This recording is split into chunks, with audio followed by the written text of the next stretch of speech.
الحمد لله رب العالمين، والصلاة والسلام على أشرف الأنبياء والمرسلين وعلى آله وصحبه أجمعين وبعد.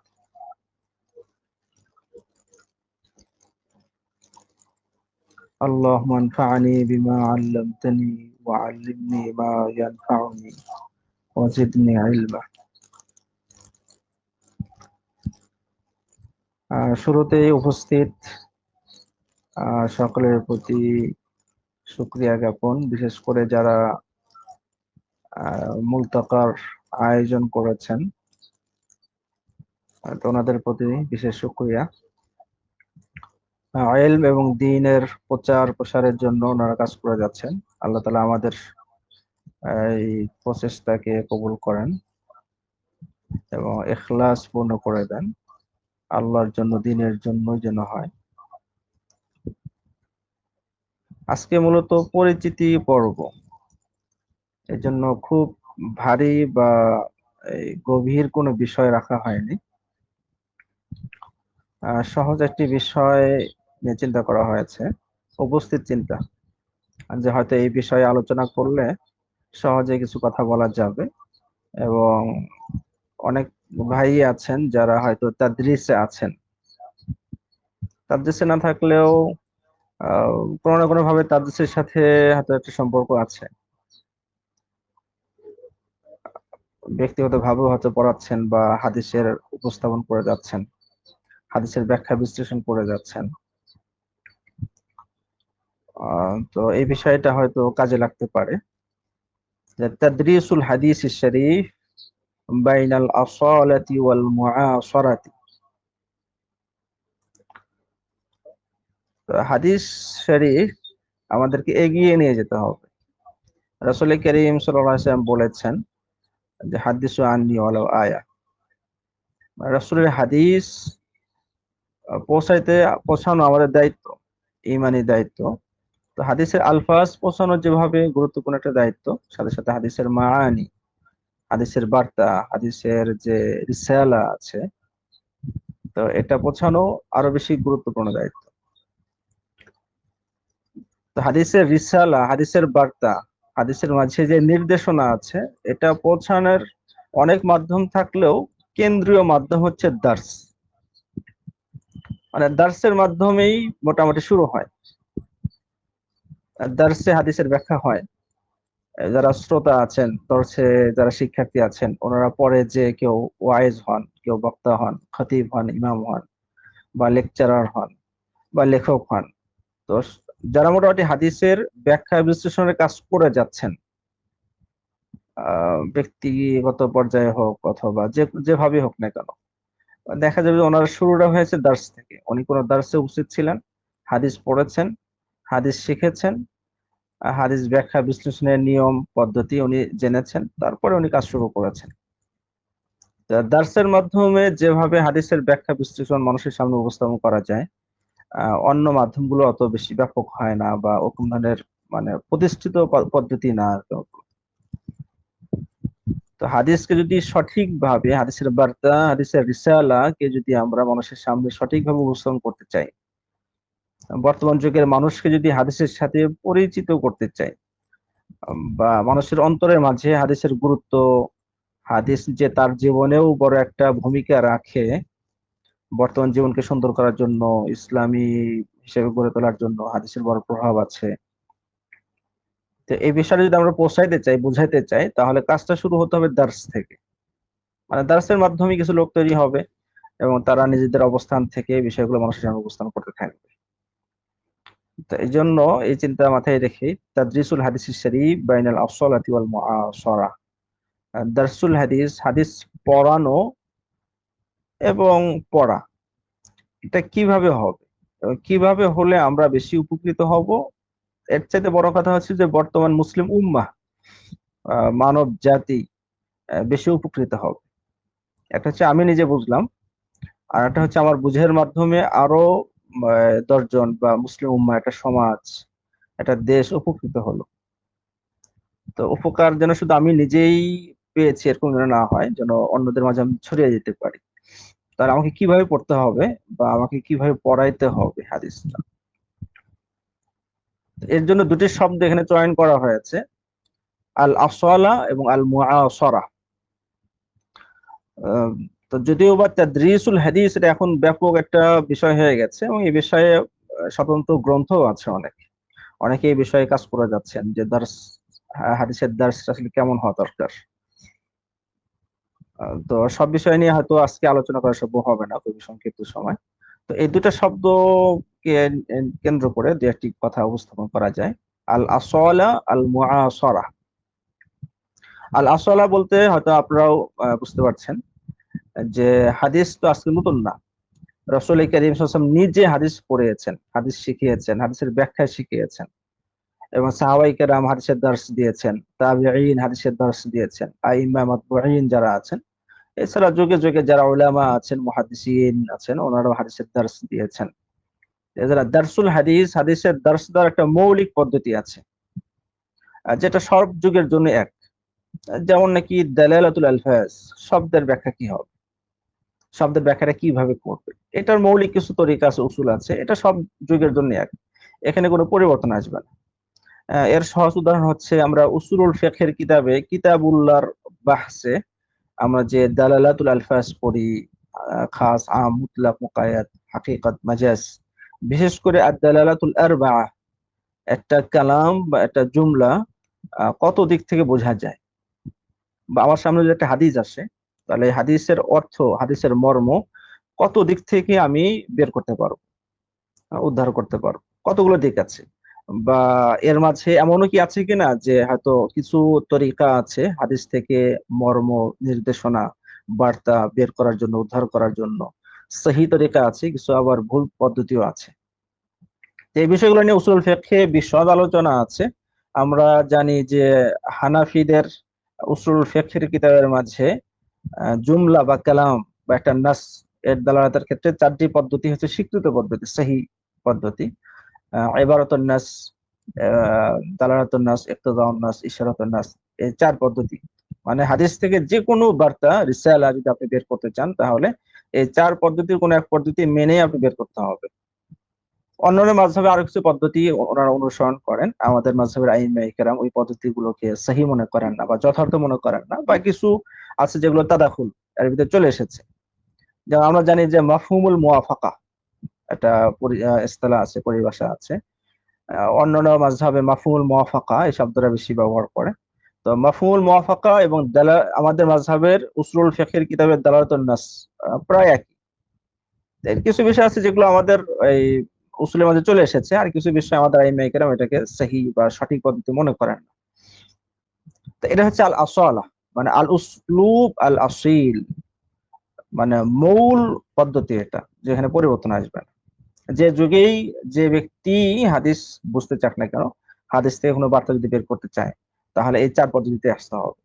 এবং কোনো ব্যক্তি যদি হঠাৎ নতুন কোনো ব্যাখ্যা দাঁড় করায়, যেটা ইতিপূর্বে কেউ ব্যাখ্যা করেনি, তো তার ব্যাখ্যাটা সঠিক কি সঠিক না, তো এটা যদি কেউ বিচার করতে চায়, তাহলে এই চার পদ্ধতির মাধ্যমে বিচার করা যাবে। অর্থাৎ তার ব্যাখ্যাটা ইবারাতুন নাস, বাদরাতুন নাস অথবা ইশারাতুন নাস এর মাঝে পড়ে কি পড়ে না। যদি পড়ে তাহলে তো হলো, যদি না পড়ে তাহলে কেন পড়ছে না বা সাংঘর্ষিক হচ্ছে কিনা, অনেক বিষয় আছে। আমরা যারা উসুল ফিকহের সাথে সম্পর্ক রাখি, বিষয়গুলো হয়তো অনেকটা মানে সহজে বুঝতে পারবো। তো আসলার ভিতরেও অনেক বিষয় আছে যেটা নতুন ভাবে আমাদের জিন্দা করা দরকার। হয়তো দেখা যায় যে সাহাবাই কিরাম, তাবিঈন বা আইম্মা ওনারা এই পদ্ধতি বেশি চর্চা করতেন, কিন্তু আমাদের অনেক পরে এসে চর্চা কমে গেছে। যেমন নাকি শারহুল হাদিস আলা দাওই উসুলুল ফিকহ, উসুলুল ফিকহের বা দালালাতুল আলফাজের কাওয়ানিনের ভিত্তিতে, কাওয়াইদের ভিত্তিতে শারহুল হাদিস বা দারসুল হাদিস, হাদিসকে পড়ানো। তো আইম্মা ইকরাম যারা হাদিস বুঝেছেন, ওনারা তো দালালাতুল আলফাজের ভিত্তিতে বুঝেছেন। মাশহুর মারুফ যে সরাগুলো আছে, বিশেষ করে তিবি রাহিমাহুল্লাহর মিশকাতের সরা, আল কাশিফ আন হাকাইকুস সুনান আছে, বা ফজলুল্লাহ বিস্তি রাহিমাহুল্লাহ আল মুয়াসসার আছে, এই কিতাবগুলো, আল খাত্তাবী রাহিমাহুল্লাহর সহিহ বুখারীর সরা এবং সুনান আবি দাউদের সরা, মোতালা করলেই বোঝা যায় যে ওনারা শব্দের ব্যাখ্যাগুলো করছেন, নির্দিষ্ট পদ্ধতি অবলম্বন করে ব্যাখ্যা করছেন। তো ওনারা তো চর্চা করছেন, কিন্তু আমাদের এখানে এসে অনেক চর্চা চর্চা কমে গেছে। বিশেষ করে তুরুকুল ইস্তেদলাল বা তুরুকুল ইস্তেমবাত, আইমে ইকরাম ইস্তেমবাত করেছেন হাদিস থেকে। এখন ইস্তেমবাত কিভাবে করেছেন এই বিষয়গুলোর আলোচনা কম হয়। তো এখন এই বিষয়ে আলোচনা আমাদের বাড়ানো দরকার। বাড়ানো কেন দরকার?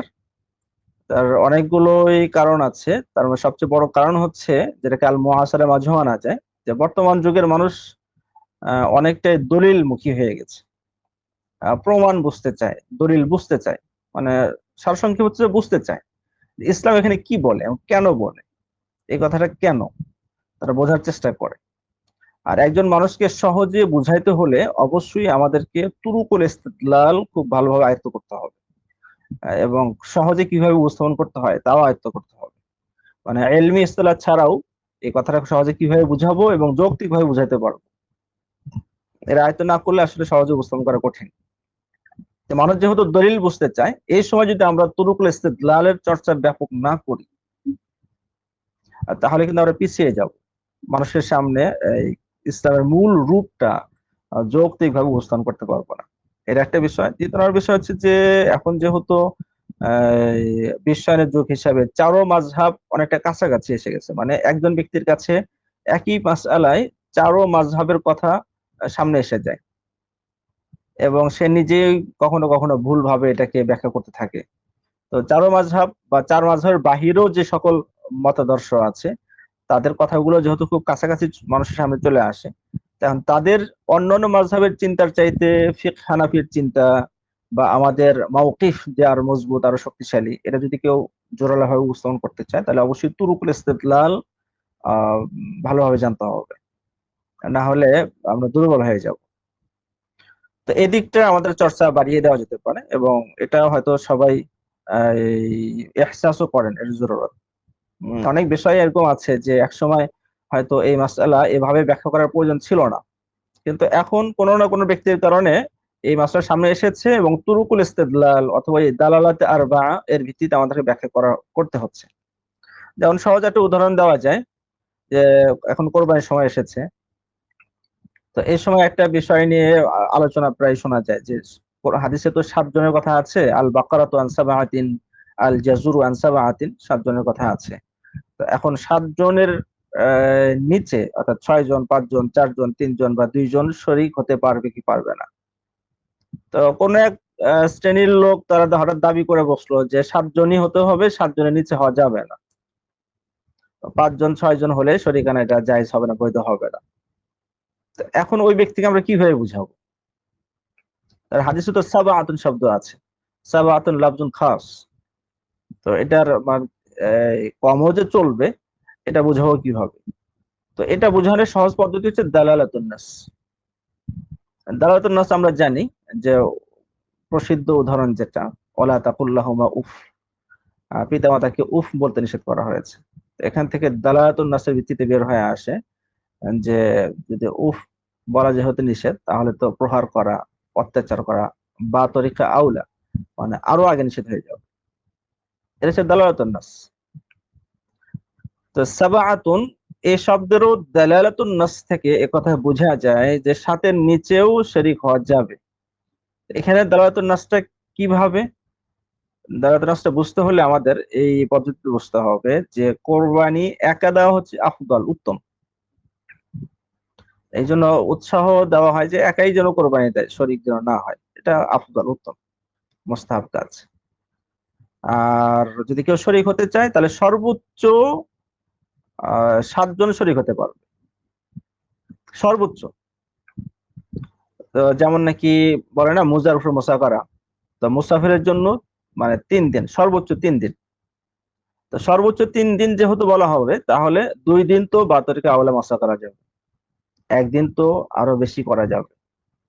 অর্থাৎ যেখানে মানে কম হচ্ছে মূল ভিত্তি, আর সেখানে উপরের সর্বোচ্চ একটা মেকদার পরিমাণকে সুনির্দিষ্ট করে দেওয়া হলো, তাহলে ওই পরিমাণ থেকে যত কমে আসবে তত বিধানটা আরো সুন্দর হবে, আরো যথাযথ হবে। তো একা কোরবানি দেওয়া হচ্ছে আফদল, আর সর্বোচ্চ 7 জন। তাহলে 7-এর নিচে যদি আসে, 6 আসে, 5 আসে, তাহলে তত বেশি সে মানে একা কোরবানির দিকে, মানে নিচের দিকে বেশি আসে। তাহলে এখানে বলা যায় যে যেখানে 7 জন পর্যন্ত শরীক হওয়া যায় সেখানে তো 6 জন বা তরিকা বলা যায় হবে, যেহেতু এটা আরো কমের দিকে আছে, আর কম হওয়া হচ্ছে আফদল, একা কোরবানি দেওয়া হচ্ছে আফদল। তো এইভাবে দালালাতুন নাসের ভিত্তিতে যে বোঝানো যায় যে এই হাদিস থেকেই বোঝা যায় যে 7 জন যেভাবে কোরবানি দিবে, 7-এর নিচে 5-জন 6-জনও কোরবানি দিতে পারবে, অন্য দলিলের প্রয়োজন হবে না, এই দলিল থেকে বোঝানো যাবে। এবং এই দালালাতুন নাস হচ্ছে একটা স্বীকৃত পদ্ধতি, মাফহুমুল মুওয়াফাকা স্বীকৃত পদ্ধতি। কেউ যদি এই পদ্ধতি অস্বীকার করে তাহলে নষ্ট অস্বীকার করার মতো হয়ে যাবে। তো এই জন্য যদি আমরা তুরুকুল ইস্তিদলালের চর্চা আমরা বেশি করি, তাহলে এই যে মানুষ দলিল বুঝতে চায় সহজে বুঝাইতে পারবো। আর দ্বিতীয় নাম্বার হচ্ছে যেহেতু একাধিক মাযহাব খুব কাছাকাছি চলে এসেছে, তথ্য বের করা এখন খুব সহজ। এই জন্য আমাদের মাযহাবের মাওকিফটা কেন শক্তিশালী এটা প্রমাণ করার জন্য অবশ্যই আমাদেরকে তুরুকুল ইস্তিদলালের উপর জোর দিতে হবে। আর এটা কিন্তু একা একা কঠিন, দার্সের মাধ্যমে হলে সহজ। যারা আমরা দার্সে যুক্ত আছি বা দার্সে যুক্ত থাকবো, তো এই বিষয় নিয়ে আমরা বিশেষভাবে কি করতে পারি, চর্চা করতে মেহনত করতে পারি। হয়তো পুরা কিতাব এভাবে পড়ানো সম্ভব হবে না, কিন্তু 10টি হাদিস অথবা 20টি হাদিস যদি আমরা উসুলুল ফিকহের ভিত্তিতে যদি আমরা পড়াই, মানে 10টি হাদিসের মাঝে উসুলুল ফিকহের তাদবিক ও ইজরা হয়ে যাবে, তাও একটা আমার আন্দাজ হয়ে গেল। আর হেদায়ার ক্ষেত্র হতে পারে, হেদায়ার মাঝে অনেক হাদিস আছে, তো হাদিসগুলোর ব্যাখ্যা কিভাবে করা হবে। তো এখানে যদি উসুল ফিকহের তাদবিক করা হয় তাহলেও এই ফায়দাটা হয়ে যাবে ইনশাআল্লাহ। তো এটা আল আসওয়ালা তাদরিসের ক্ষেত্রে যে মৌলিক দিক যেগুলো আছে, এই মৌলিক দিকগুলোকে আরো গুরুত্ব সহকারে এটা চর্চা করা। আর আল মুআসারা অর্থাৎ এই বর্তমান যুগ, তো বর্তমান যুগের চাহিদাকে সামনে রেখে তরিকায়ে তাদরিস দার্সের পদ্ধতিকে পরিবর্তন করা এবং উন্নত করা, সুন্দর করা। তো বর্তমান পদ্ধতি, বর্তমান আসলে চাহিদাটা কি, বর্তমান মানুষ কি চায়, এবং তাদের সামনে যদি আমরা কোরআন এবং হাদিসকে উপস্থাপন করতে চাই তাহলে কোরআন হাদিসের কোন দিকটা আমরা সামনে নিয়ে আসবো, এটা আগেই মাথায় রাখতে হবে। তারপরে দর্শ যদি আমরা শুরু করি তাহলে সুন্দর হবে। যেমন ছোট কয়েকটা উদাহরণ দেওয়া যেতে পারে যেটা আমাদের জন্য সহজ হয়ে যাবে। যে এখন আমরা জানি যে সায়েন্সের অনেক শাখা প্রশাখা হয়ে গেছে, ছোট ছোট বিষয় এখন মানে স্বতন্ত্র সায়েন্স হয়ে গেছে। সমাজ বিজ্ঞান, এরপরে মনোবিজ্ঞান, রাষ্ট্রবিজ্ঞান, তো এরকম অনেক বিজ্ঞান ভাগ হয়ে গেছে। তো যখন নাকি সমাজ বিজ্ঞান একটা স্বতন্ত্র সায়েন্স, এটা মনোবিজ্ঞান স্বতন্ত্র একটা বিজ্ঞান, সমাজ রাষ্ট্রবিজ্ঞান আছে, তো একটা বিজ্ঞান বা একটা ফান মুস্তাকিল স্বতন্ত্র হয়ে যাওয়া মানে হচ্ছে এটা বিশাল বড় হয়ে যাওয়া। এটা নিজস্ব উসুল নীতি এবং মাসাইল আলোচনা অনেক বেড়ে যায়, প্রচুর লেখালেখি হয়ে যায়। তাহলে সমাজ বিজ্ঞান বা নৈতিকতা একটা মানে বিজ্ঞানের অংশ হয়ে গেছে, মানে অনেক আগে হয়ে গেছে। তো এই বিষয়গুলো বিজ্ঞান, স্বতন্ত্র বিজ্ঞান হয়ে গেছে মানে বিশাল বড় হয়ে গেছে। তো এখন যদি আমরা হাদিসের দার্সে বসি, তো অবশ্যই হাদিসের দার্সের মাঝে সমাজ বিজ্ঞানের কথা আছে, মনোবিজ্ঞানের কথা আছে, মানবতার কথা আছে, রাষ্ট্রবিজ্ঞানের কথা আছে।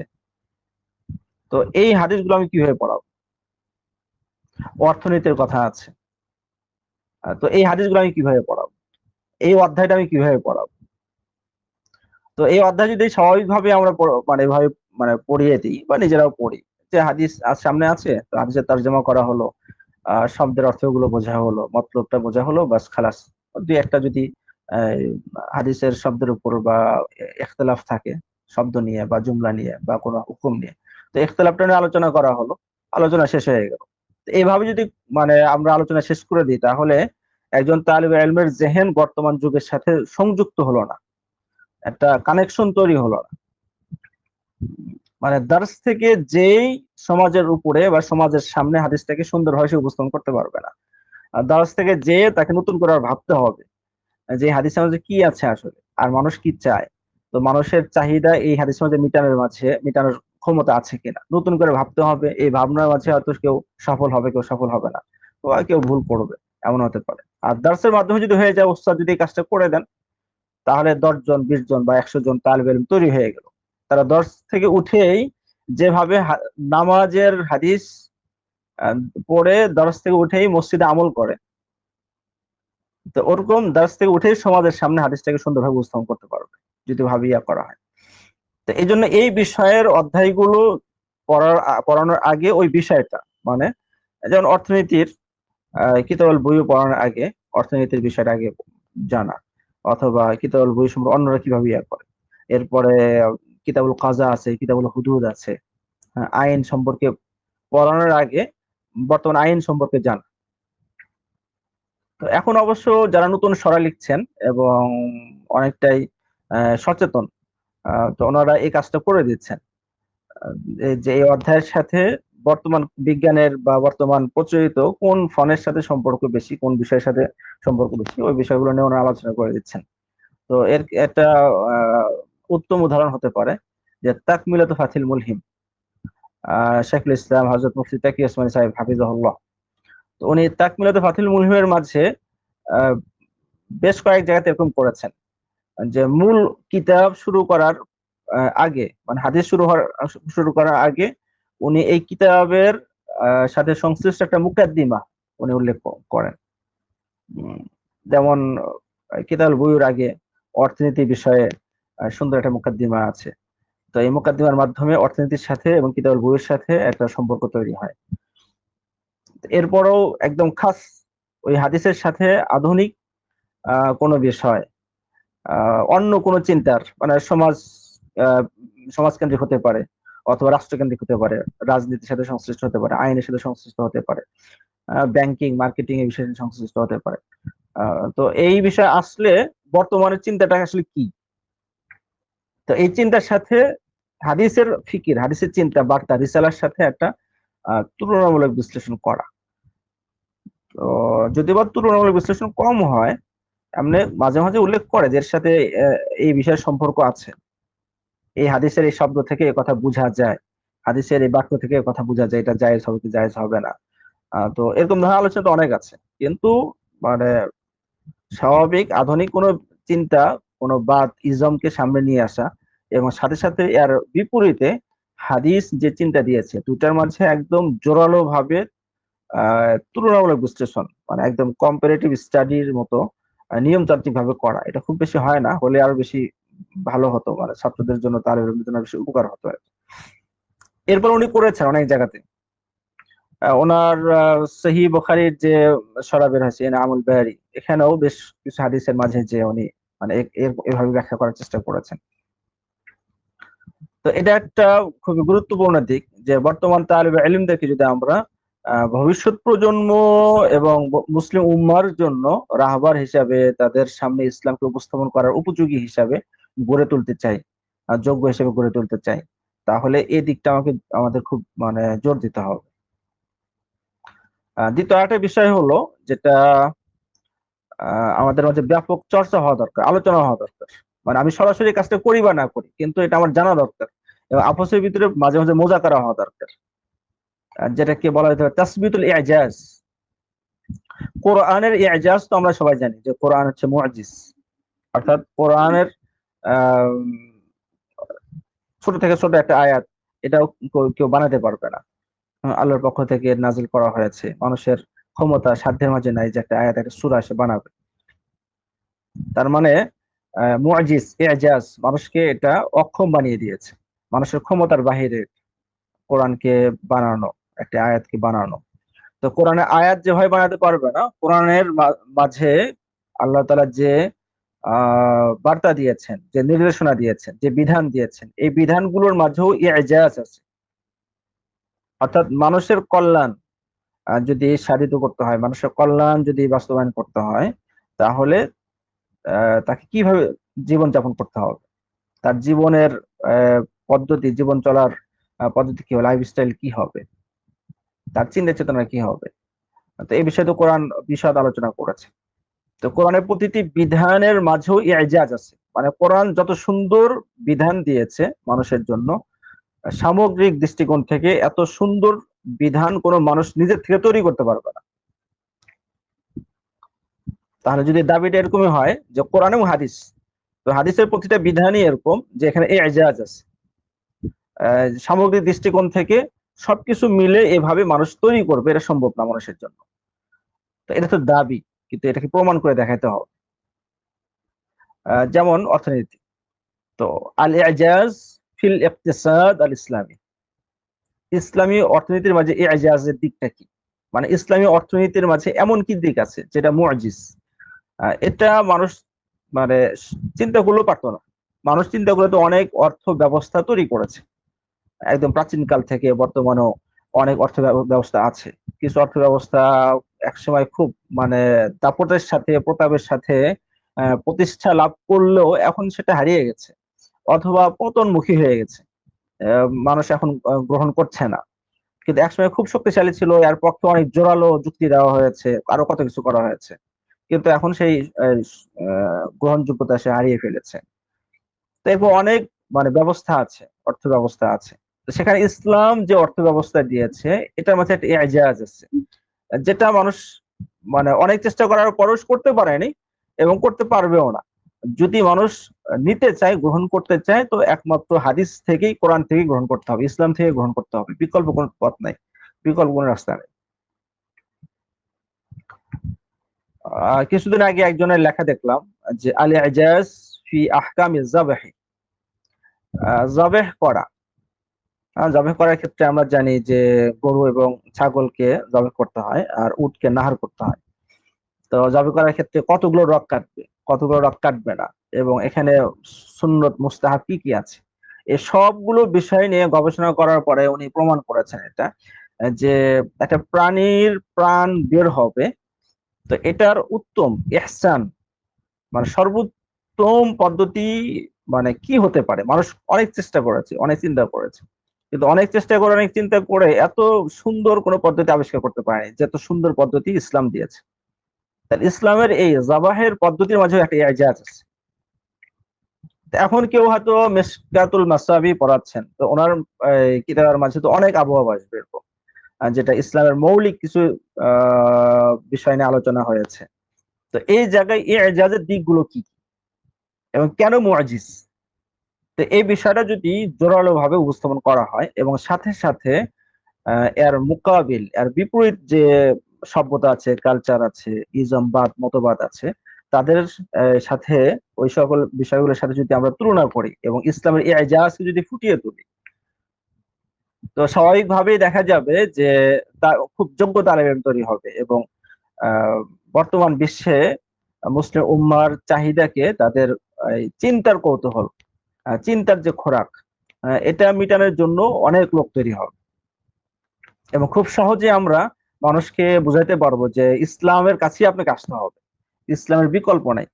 আর যদি ইসলামের বিকল্প খোঁজেন তাহলে আপনি ভুল পথে যাচ্ছেন। ইসলামী সিরাতে মুস্তাকিম এটা সহজে বোঝানো যাবে যদি আমরা ইজাজকে, উজুহুল ইজাজ, প্রত্যেকটা অধ্যায়ের মাঝে, প্রত্যেকটা বিধানের মাঝে ইজাজের দিকগুলো যদি তুলে ধরতে পারি। তো এটার জন্য অবশ্যই আমাদের পড়াশোনা বেশি করতে হবে। স্বাভাবিক, আমাদের আকাবিরদেরও ওনাদের তরিকা ছিল এটা, যে মুদাররিস যিনি ওস্তাদ উনি বেশি মেহনত করতেন। থানবী রাহিমাহুল্লাহ উনি নিজেই বলেছেন যে একটা বিষয়কে যখন উনি খুব সহজে দার্স উপস্থাপন করেন এবং তালিব ইলমরা খুব সহজে বুঝে নেয়, তো কখনো কখনো তালিব ইলম হয়তো মনে করতে পারে যে তাহলে তো বিষয়টা সহজ, কিন্তু আসলে এই বিষয়টা সহজ করার জন্য ওস্তাদকে কত খাটতে হয়েছে, কত শ্রম দিতে হয়েছে, এটা তো সে জানে না। তা ওস্তাদ উনি নিজের কামরায় বসে থেকে শ্রম দেন, ফিকির করেন যে এটা সহজে কিভাবে উপস্থাপন করা যায়, এরপর দার্সে যা সহজে উপস্থাপন করেন। আর তালিব ইলমরা খুব সহজে বুঝে নেয় বিষয়টা। তো ওস্তাদের মেহনতটা আর দেখে না। তো আমাদের আকাবির হযরত ওনারা তো মেহনত করেছেন বিভিন্ন দিক থেকে, তো আমাদেরও মেহনত চালিয়ে যেতে হবে। মানে এটাই হচ্ছে তাদরিসের মানে নতুন দিক, তরিকায় তাদরিসের, যে যুগের কারণে তাদরিসের উসলুব তো পরিবর্তন হতে পারে।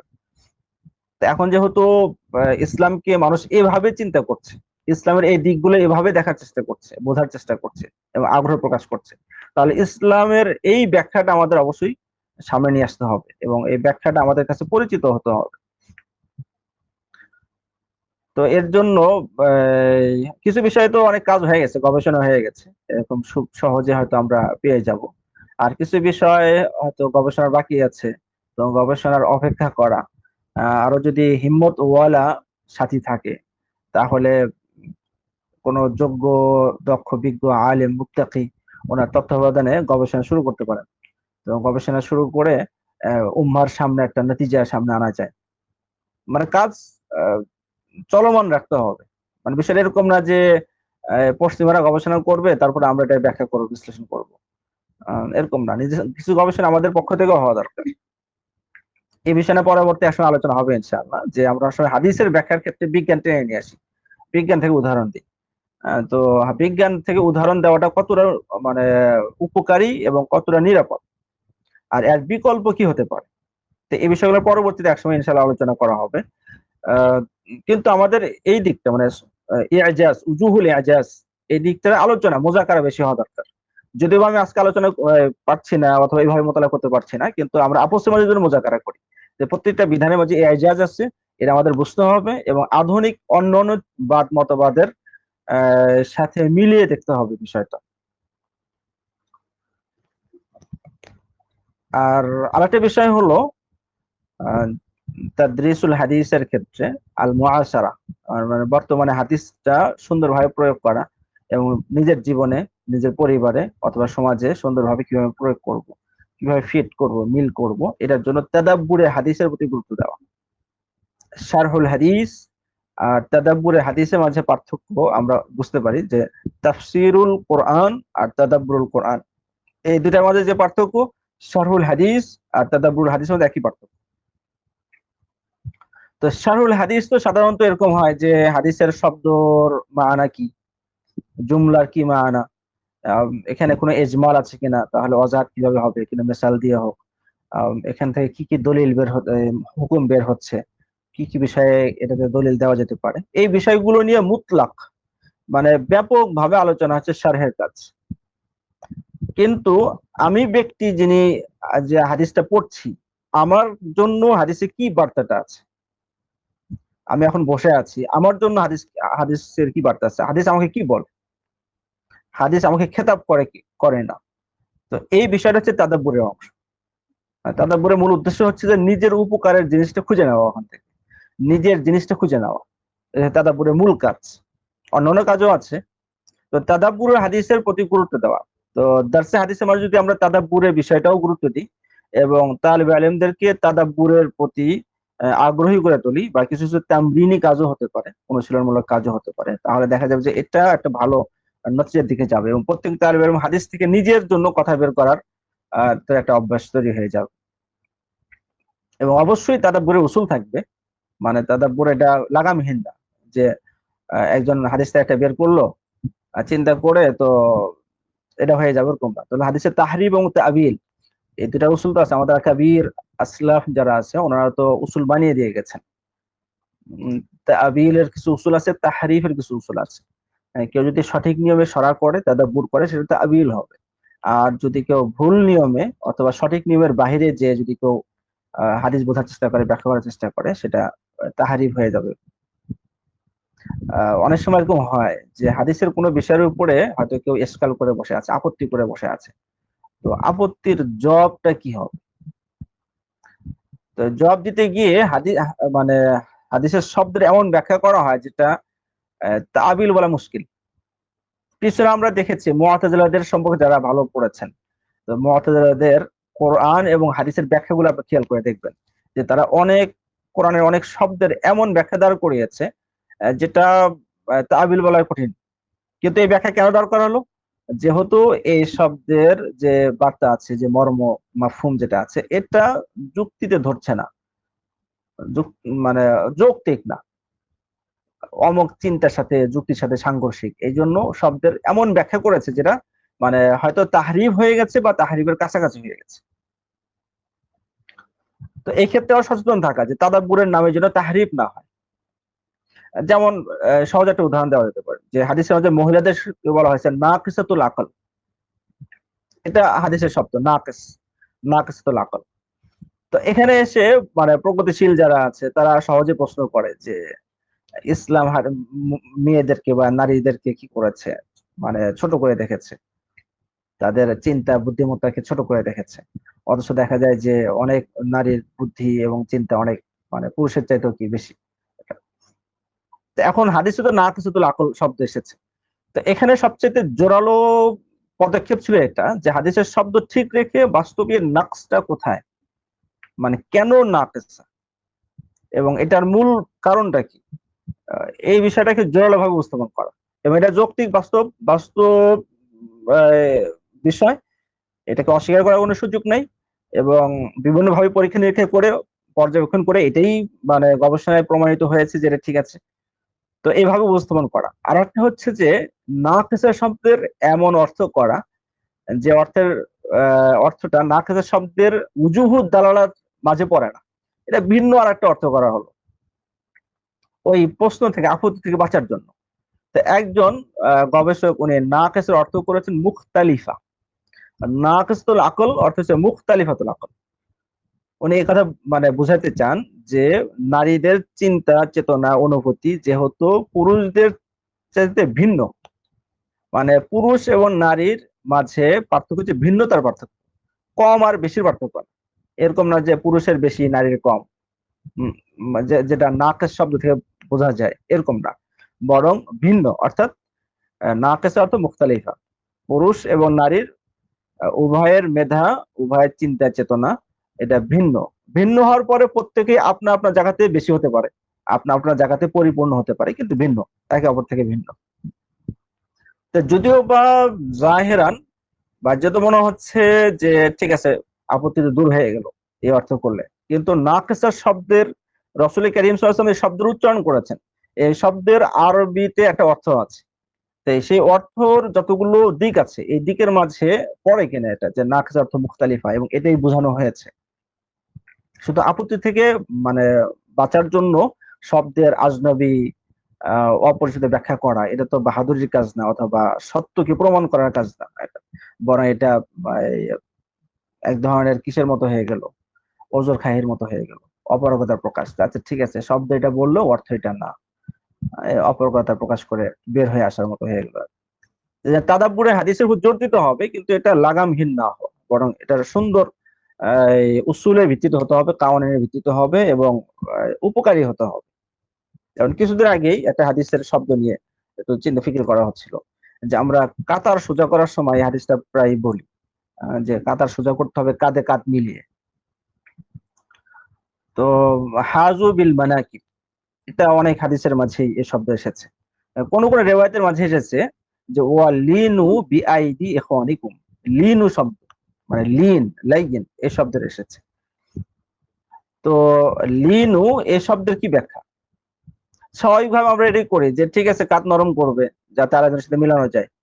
তো এই ব্যাখ্যা ঠিক আছে, অর্থের মাফহুম ঠিক আছে, কিন্তু এখানে যদি কেউ তাদাব্বুর করে তাহলে দেখা যাবে যে সামাজিকতার বড় একটা উসুল এখানে উল্লেখ করা হয়েছে, অনেক মানে গুরুত্বপূর্ণ একটা উসুল উল্লেখ করা হয়েছে। তো সামাজিক বা যৌথ কাজ, যে কোনো কাজ যদি যৌথভাবে করতে চায়, সব কয়েকজন মিলে যদি কাজ কাজ করতে চায়, তাহলে এখানে মৌলিক একটা উসুল হচ্ছে লিন। অর্থাৎ কেউ যদি নিজের রায় নিজের চিন্তায় যদি একবারে অটল থাকে, অবিচল থাকে, কোনোভাবে সে আপোষ করতে চায় না, নমনীয় হতে চায় না, নিজের চিন্তাকে ছাড় দিতে চায় না, তাহলে সে কিন্তু যৌথ কাজ করতে পারবে না, সমাজে সে থাকতে পারবে না। সমাজ থেকে তাকে একা থাকতে হবে। আর সমাজে থাকতে হলে, কাতারে কাতারের অংশ হতে হলে, তাহলে নিজেকে নরম করতে হবে, মানে নিজের চিন্তার মাঝে কিছুটা নমনীয়তা রাখতে হবে। আমারটাই সবসময় হবে, আমারটাই সঠিক হবে, আমারটা মানলে আছি না হলে নাই, এরকম করলে কাতারে থাকা যাবে না। তো লিনু বিআইদি ইখওয়ানিকুম, তো যদিও বা কাতারের সোজা করার কথা বলা হয়েছে, কিন্তু সবচেয়ে বড় কথা হচ্ছে এখানে সমাজ সোজা করার কথা বলা হয়েছে। একটা জামাত, একটা যৌথ মানে দল, আহ, একটা হয়তো টিম, এদের এরা কিভাবে সুন্দরভাবে সোজা হয়ে চলবে, এটার উসুল বয়ান করা হয়েছে লিন শব্দের মাঝে। তো এইভাবে শব্দ নিয়ে চিন্তা করা অথবা বাক্য নিয়ে চিন্তা করা, চিন্তার থেকে নিজের জীবন, নিজের বাস্তব জীবন থেকে একটা উপদেশ, একটা উসুল, একটা বার্তা, রিসালা বের করে নিয়ে আসা, যে তাদাব্বুরের অংশ। তো তাদরিসের মাঝে যদি আমরা তাদাব্বুরুল হাদিসের যদি ব্যাপক রেওয়াজ করা যায়, তাহলে বলা যেতে পারে বা আশা করা যায় যে অনেক মেধাবী তালিব ইলমরা আছে, তারা হাদিসটাকে আরো বেশি ব্যবহার করতে পারবে, নিজের জীবনের জন্য বেশ মানে খুব কাছের মনে করবে তখন। সাথে সাথে মাকাসিদুস শরিয়া, বর্তমানে যেহেতু মানুষ এই চিন্তার দিকে অগ্রসর, বিভিন্ন বিষয় নিয়ে চিন্তা করে, আহ, বাদ মতবাদ এই বিষয়গুলো নিয়ে ভাবে। তো এখন এই অধ্যায়ের মাকাসিদটা কি, ইসলাম কি চায়, আল্লাহ কি চান, কি চান, মাকাসিদ বা মাসালিহ গুলো কি কি, তো প্রত্যেকটা অধ্যায়ের শুরুতে যদি আমরা ওই অধ্যায়ের মাকাসিদ যদি আমরা পড়ে ফেলি বা দর্শে আলোচনা করা হয়, এবং প্রত্যেকটা হাদিসের মাঝে এই মাকাসিদের তাদবিক কিভাবে হচ্ছে এটা যদি প্রয়োগ করা হয়, তাহলে আমরা আরো শক্তিশালী হতে পারবো, আমাদের চিন্তা আরো পরিপুষ্ট হবে এবং মানুষের চাহিদা পূরণ করা সহজ হয়ে যাবে। তো তাদরিসুল হাদিসে আসলে আরো অনেক দিক আছে। আহ, আলোচনা লম্বা করার ইচ্ছা নেই বা সময় নেই আজকে, যার কারণে মোটের উপরে কয়েকটি দিক নিয়ে আমরা আজকে আলোচনা করলাম। যে তাদরিসুল হাদিসকে আরো বেশি ফলপ্রসূ কিভাবে করা যায়, বা বর্তমান যুগের মুসলিম উম্মার কল্যাণে যদি আমরা ওলামা তৈরি করতে চাই, ফুজালা তৈরি করতে চাই, তাহলে আমাদেরকে তাদরিসের মাঝে কি কি দিক বিশেষ লক্ষ্য রাখতে হবে, এটা সংক্ষিপ্ত কিছু আলোচনা তুলে ধরা হলো। পরবর্তীতে আমাদের কিছু বিষয় নিয়ে আরো লম্বা আলোচনা করার ইচ্ছা আছে।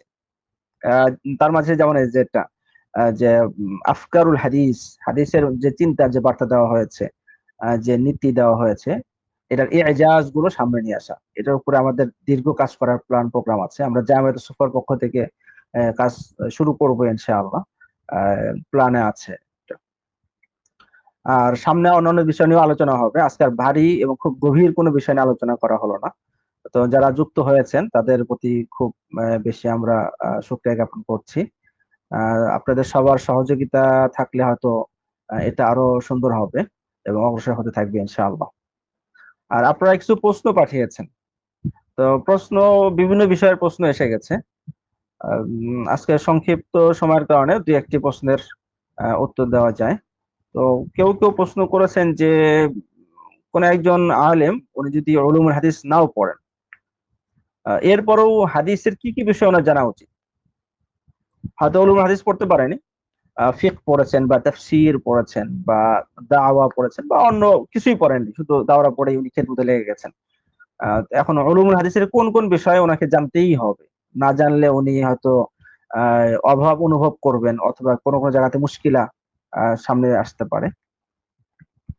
তো এই জন্য দুই তিনটি বিষয় ওনার জানা উচিত। যে কেউ যদি আহ আমাদের এলমের সাথে একটা নিসবত থাকে, বিশেষ করে দাওরা আমরা শেষ করেছি আর দুই তিনটে বিষয় আমরা জানি না, তাহলে আমরা নিজেরাই অনেক জায়গায় দেখবো যে মুশকিলের ভিতরে পড়ে গেছি। তো দুই তিনটে বিষয় আমাদের অবশ্যই জানতে হবে। তার মাঝে প্রথম যে বিষয়টা আমাদের জানতে হবে সেটা তাখরিজুল হাদিস সম্পর্কে।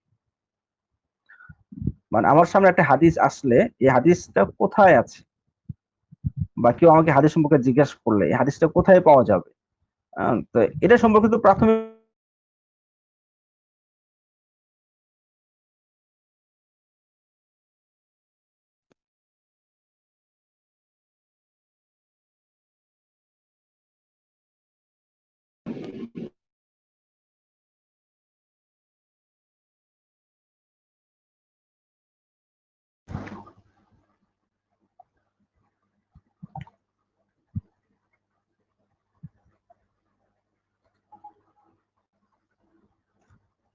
আফওয়ান, মাঝে কিছুটা সমস্যা হয়ে গিয়েছিল। তো একজন আলেমের, একজন মাওলানা সাহেবের হাদিস বা উলুমুল হাদিস সম্পর্কে যে বিষয়গুলো আহ জানতেই হবে, তার মাঝে প্রথম বিষয় ছিল তাখরিজুল হাদিস, মানে কোন হাদিস সম্পর্কে আমাকে জিজ্ঞাসা করলে বা আমি কোন হাদিস পেলে হাদিসটা কোথায় আছে, এটা যেন আমি কম ভাগে খুঁজে বের করতে পারি। আর দ্বিতীয় নাম্বার হচ্ছে, আমি যদি হাদিসকে হাওলা হিসাবে, উদ্ধৃতি হিসেবে উল্লেখ করতে চাই, প্রমাণ হিসেবে উল্লেখ করতে চাই, তাহলে উল্লেখ করব কিভাবে, উল্লেখ করার পদ্ধতিটা কি হওয়া উচিত, এই পদ্ধতি আমার জানা উচিত। তাহলে তাখরিজুল হাদিস সম্পর্কে জানা। দ্বিতীয় নাম্বার হলো যে একটা হাদিসের মান হয়তো আমি যাচাই করতে পারবো না যে হাদিসটা সহি হলে সহি কেন হলো, দাইফ হলে দাইফ কেন হলো, বা হাদিসের মানের ক্ষেত্রে যদি ইখতিলাফ থাকে তাহলে এখানে শেষ সিদ্ধান্ত কি হবে, বা রাবি ক্ষেত্রে যদি ইখতিলাফ থাকে তাহলে সিদ্ধান্ত কি হবে। তো এটা হয়তো আমরা মানে আমাদের জন্য কঠিন হবে, কিন্তু এতটুকু আমাদের জানতে হবে যে কোন হাদিস সহি কি সহি না, যদি মান যদি আমি জানতে চাই তাহলে কোথায় যাব, কোন কিতাবে গেলে বা কোন কিতাবে হাদিসটা থাকলে এই হাদিসটা সহি হবে অথবা মাকবুল পর্যায়ের হবে। পাশাপাশি এটাও জানতে হবে যে কার কার হুকুম তাসহিহ তাজিবের ক্ষেত্রে কার কওল মুতামাদ, কার কওল মুতামাদ না, আহ, কার উপরে ইতিমাদ করা যায়, কার উপরে ইতিমাদ করা যায় না, এই বিষয়টা জানা। তো এই দুটা বিষয়, প্রথম তাখরিজুল হাদিস সম্পর্কে জানা, দ্বিতীয় নাম্বার হচ্ছে হাদিসের মান সম্পর্কে, এই কোথায় গেলে মানটা পাবো এবং কার উপরে এতেমাদ করা যাবে, কোন কিতাবে গেলে আমি পেয়ে যাব, কোন কিতাবে এতেমাদ করা যাবে আর কোন কিতাবে এতেমাদ করা যাবে না, প্রাথমিক ধারণা রাখলে হবে। তৃতীয় নাম্বার যে বিষয়টা আমাদের জানা দরকার, সেটা যেহেতু আমরা হানাফি এবং আমাদের দার্সের মাঝে বা আমলের মাঝে মুখতালাফি হাদিস এসেই যায়। আমরা না চাইলেও হেদায়া, যে যিনি হেদায়া পড়ান অথবা হেদায়া পড়েন, তো ওনার সামনে তো মুখতালিফুল হাদিস অর্থাৎ ইখতিলাফপূর্ণ হাদিস, যে হাদিস এক হাদিস আর এক হাদিস অর্থের সাথে কি হয়ে গেছে, ইখতিলাফ হয়ে গেছে, এরকম অনেক হাদিস পেয়ে যাবেন, থাকবেই। তো এরকম মুখতালিফুল হাদিস যদি আমাদের সামনে আসে তাহলে আমাদের করণীয়, তো মুখতালিফ হাদিস সম্পর্কে আমাদের জানা দরকার। অনেকে আমরা আছি যে হেদায়া পড়াই বা মিশকাত দাওরার মাঝেও আমাদের দার্স আছে, আমরা পড়াই, ইখতিলাফও পড়াই, কিন্তু মুখতালিফুল হাদিস পড়াচ্ছি, মুখতালিফুল হাদিসের উসুল এবং কাওয়ানিনকে আমরা তাদবিক করছি না, হয়তো আমরা নিজেরাও মোতালা করছি না এবং দার্সেও হয়তো তাদবিকও করছি না, এইভাবেই চলছে। তো অথচ মুখতালিফুল হাদিস এটা উলুমুল হাদিসের একটা মুস্তাকিল স্বতন্ত্র ফন। এই ফন যেভাবে ইখতিলাফ হয়েছে হাদিসের মাঝে, ইখতিলাফকে দফা করা, সংশয় নিরসনের জন্য উসুলও আছে, তাবির ও মুখতালিফুল হাদিসের কিতাবও আছে অনেক। তো এই বিষয় সম্পর্কে আমাদের বিশদ জানা দরকার, বিশেষ করে আমরা হানাফি, তো আমাদের আইমায়ে কেরাম মুখতালিফুল হাদিসের ক্ষেত্রে কি কি পদ্ধতি অবলম্বন করেন, কি কি উসুলকে সবচেয়ে বেশি জোর দেন, এ সম্পর্কে আমাদের জানতে হবে। তো এই তিনটা বিষয় যদি আমরা জানি তাহলে আশা করি এই প্রয়োজনীয় ধাপগুলো শেষ হয়ে যাবে। আর এর সাথে যদি যোগ করা যায় মাবাদিউল হাদিস, হাদিসের একদম প্রাথমিক বিষয়, যেমন হাদিসের পরিচয় কি, হাদিসের তাদবিন কিভাবে হয়েছে, হাদিস হুজ্জত কি হুজ্জত না, তো এরকম মাবাদিয়াত পর্যায়ে কিছু কথা আছে, এগুলো জানতে পারি। তাহলে এই 4-5টি বিষয় যে কোনো আলেমের জানা উচিত। যদি আমরা শুরু থেকে বলি তাহলে প্রথম মাবাদিউল হাদিস সম্পর্কে জানা, যেখানে তাদবিন বিষয়ে আলোচনা হবে, হুজ্জিয়াতুল হাদিস নিয়ে আলোচনা হবে, মাকানাতুল হাদিস বা মাকানাতুস সুন্নাহ ফি তাশরিল ইসলামী, এই বিষয়গুলো নিয়ে আলোচনা হবে, হাদিসের আহমিয়ত জরুরত, হাদিসের আসার প্রভাব, এই বিষয়গুলো নিয়ে আলোচনা হবে। এই বিষয়ে মাবাদিউল হাদিস আমার জানা দরকার। দ্বিতীয় নাম্বার হচ্ছে তাখরিজুল হাদিস সম্পর্কে জানা দরকার। তৃতীয় নাম্বার হাদিসের হুকুম, হাদিসের মান কোথায় গেলে পাবো, কার কথা নেব কার কথা নেব না, এই সম্পর্কে প্রাথমিক ধারণা থাকা দরকার। এরপরে মুখতালিফুল হাদিস সম্পর্কে আমাদের জানতে হবে। এই কয়েকটা বিষয় জানলে আশা করি প্রয়োজনীয় ধাপগুলো আমরা পার হতে পারবো। এরপরে যদি দরকার হয় যে আরো একটু তাহকিক দরকার হচ্ছে, আরো একটু জানতে হচ্ছে, অথবা কোনো বিষয়ে এই বিষয়টা আমাকে প্রমাণ করতে হচ্ছে, তখন এই বিষয়ে যারা আহলে ইলম যারা আছে, আহলে ফন যারা আছে, তাদের সাথে মাশওয়ারা করা, তাদের শরণাপন্ন হওয়া, মাশওয়ারা করে অগ্রসর হওয়া, নিজের থেকে সিদ্ধান্ত না নেওয়া, তাহলে ইনশাল্লাহ নিরাপদ থাকবো আশা করি। তো আজকে মনে হয় এতটুকু থাক, পরবর্তীতে ইনশাআল্লাহ আরো সুন্দর সুন্দর কিছু আলোচনা এবং প্রয়োজনীয় আলোচনা সামনে আনার চেষ্টা করা হবে। এতটুকু দেখা যায়। وآخر জি ভাই, دعوانا জাযাকুমুল্লাহু খাইর, আহসান জাযা। জাযাকুমুল্লাহ।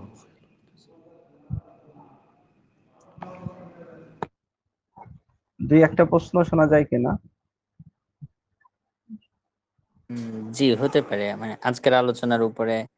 হ্যাঁ, একটা বা দুটা, খুবই সংক্ষেপে।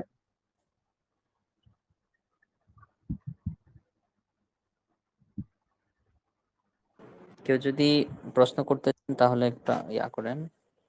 আচ্ছা, সাইদ আহমদ প্রশ্ন করবেন।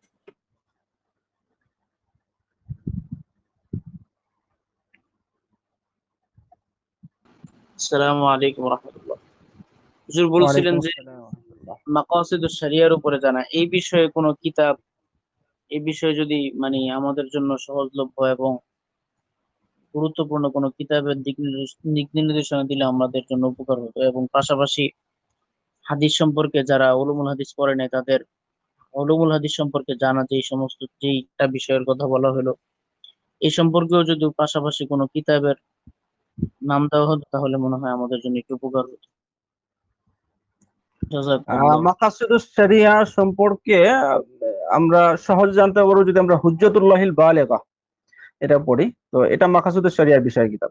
যদি আরবি আমরা বুঝতে কঠিন হয় তাহলে মুফতি সাইদ আহমদ পালনপুরি রাহিমাহুল্লাহ ওনার রহমাতুল্লাহিল ওয়াসিআ সরা যেটা আছে এটা পড়তে পারি।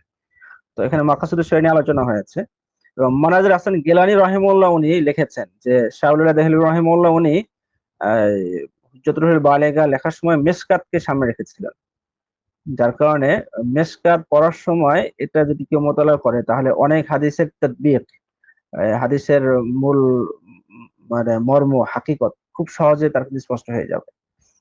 তো আমাদের আকাবিরদের মধ্যে অনেকে ওনারা এটা করেছেন, মিশকাতের সাথে হুজ্জাতুল বালেগা মোতালা করেছে। তো মাকাসিদুস শরিয়ার জন্য সহজে এটা আমরা পড়তে পারি। আর এছাড়া আর অনেক কিতাব আছে, যেমন নাকি হাকিম তিরমিজি রাহিমাহুল্লাহ ওনার একাধিক কিতাব আছে মাকাসিদুস শরিয়া সম্পর্কে, মাকাসিদুস সালাত, মাকাসিদুস যাকাত, তারপরে ইসবাতুল ইলাল কিতাব আছে। আর এখন এই বিষয়গুলো নিয়ে খুব বেশি চর্চা হচ্ছে, অনেকেই বিভিন্ন ভাবে আলোচনা করছে। তো হয়তো সহজে কিতাব পাওয়া যাবে, ইবনে আশুর রাহিমাহুল্লাহ মাকাসিদুস শরিয়া আছে, যদিও সব অধ্যায় নেই, কিছু অধ্যায় আছে কিছু অধ্যায় নেই। তো সহজে আমরা হুজ্জাতুল বালেগা নিতে পারি। আর এখানে একটা সাবধানতার বিষয়, সতর্কতার বিষয় হলো যে মাকাসিদুস শরিয়া আমরা জানি যে হুকুমের ভিত্তি ইল্লত হয়, মাকসাদ বা হিকমত হয় না, এটা উসুল ফিকহে লেখা আছে। কিন্তু বর্তমানে অনেক আধুনিক গবেষক যারা আছেন তারা অনেক বিধানের ভিত্তি আহ ওনারা মাকাসিদ বা হিকমতের উপর রাখার চেষ্টা করছেন এবং নতুন নতুন ব্যাখ্যা বিধান দাঁড় করানোর চেষ্টা করছেন। তো এই বিষয়ে আমাদের সতর্ক হওয়া এবং বলিষ্ঠ হওয়া, যেন তাদের বিপক্ষে আমরা সঠিক জিনিসটাকে সুন্দর উপস্থাপন করতে পারি। আর উলুমুল হাদিসের যে বিষয়গুলো বলা হলো, তো এটা আসারুল হাদিস আছে, খালেদ মাহমুদ সাহেব রাহিমাহুল্লাহ ওনার কিতাব পড়া যায়। এবং তাখরিজুল হাদিসের জন্য আমাদের হযরত মুহতারাম আমাদের ওস্তাদ হযরত মাওলানা আব্দুল মালিক সাহেব হুজুর হাফিজাহুল্লাহ হুজুরের আল মাদখাল ইলা উলুমিল হাদিস শরীফ পড়া যায়। আম, ওখানে ইয়াও দেওয়া আছে, মানে কোন কোন কিতাবে গেলে আমরা হাদিসের মান হুকুম জানতে পারবো, এই বিষয়ে সংক্ষিপ্ত একটা ফিহরিস্ত দেওয়া আছে। আর এছাড়া এই কিতাবের শেষে যারা আমরা হানাফি আছি, তো আমাদের জন্য সুন্দর কিছু বেশ ফায়দা দেওয়া আছে, ফায়দামূলক আলোচনা দেওয়া আছে। তো আল মাদখাল আমরা পড়তে পারি। জি, তো ঠিক আছে, আজকে একটা প্রশ্ন নেওয়া হলো, পরবর্তীতে ইনশাআল্লাহ আর ব্যাখ্যা লম্বা করার চেষ্টা করা হবে ইনশাআল্লাহ।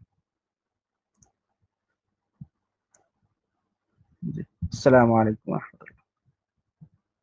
আসসালাম। ওয়ালাইকুম আসসালাম।